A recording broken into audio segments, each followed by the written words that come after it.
Sugar nakaslem jong unongsan Hima.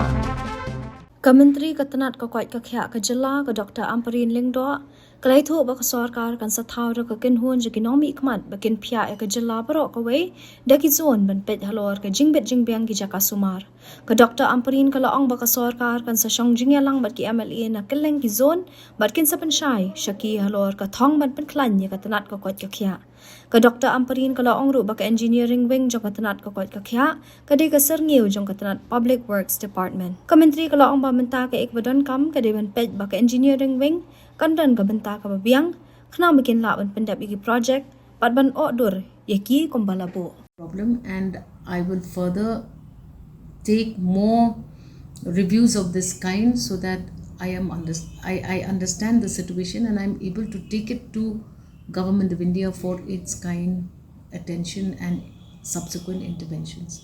So these are the things that I did today, and it is very important for us to do such thing. Now, with regards to the recent occurrence of in the Ganesh Das Hospital with the case of Kong Fatima Rani, aged 22 from Umsning, Maulendep village. I regret the loss of this child whose life is very valued. A lot of the incident is not about just the fact that okay, Ganesh Das has failed, but it's just that the entire process at which this mother, young pregnant mother with a high risk pregnancy, was supposed to take certain steps to ensure that whatever necessary steps to be taken for the saving of both the mother and the child. A child did not cry naturally but had to be resuscitated for various reasons. And this is not something that you only say is assigned to the failure of Ganesh Das Hospital. It is not true for us to also correctly say that, because whatever interventions that were required for both the safety of the mother and the child, I have been briefed, I'm now convinced that they had taken all precautionary measures. Unfortunately, Ganesh Das does not have a higher facility where in the event of any mistakes or any unforeseen occurrence occurs, then we don't have that system in the Ganesh Das, and it was just correct for the Ganesh Das to refer the case to a higher facility where this requirement is available. So I will go and see the mother and I will express my regrets for the occurrence of this loss of a child, and I am sure that I will be better briefed by the Negram's team of doctors as to whether or not the mother is also now out of danger. The other concern is that we must remember one thing. We need to ensure that the HR is put in place. We know that the national standards say that we have a target. We have a target of 300 or 250 infrastructures to be put in place at one level, which is likely the health center. So whether or not this health center can later subsequently upgrade itself to a PHC, to a CHC, to a dispensary, to various levels, higher facilities.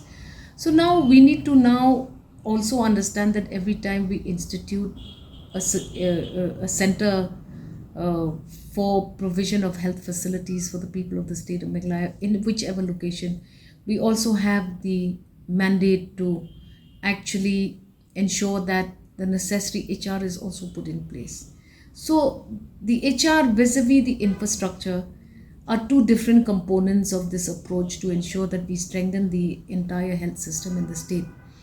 We need now therefore to evaluate what is the HR requirement and whether or not this HR requirement can be at a subsequent date regularized.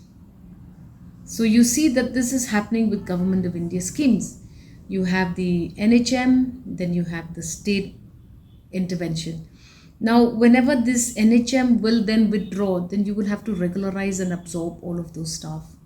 Whether or not we can take that, and whether or not it would be feasible for us to go and ensure that the system is put in place, and then at the end of the day, what do we do with this HR that has been employed for so many years till such time then that a scheme becomes operational. So these are all the difficult issues which is a problem for all states. It's not that it is unique only for the state of Meghalaya. No, you see, PWD is always the parent department of any state government. All big projects beyond a certain amount of investment have to be vetted by the parent department. We cannot change that rule.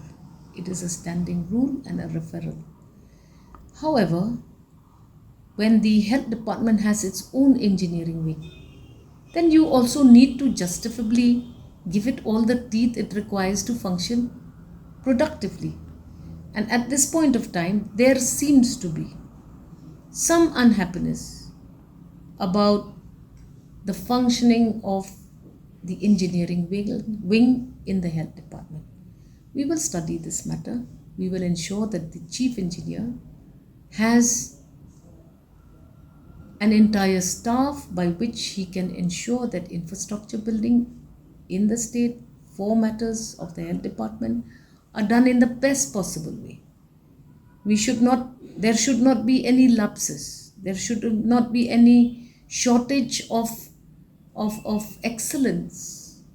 And so because likely engineers were required to also be there in the health department, we must make sure that if it is there, it functions as efficiently as it can.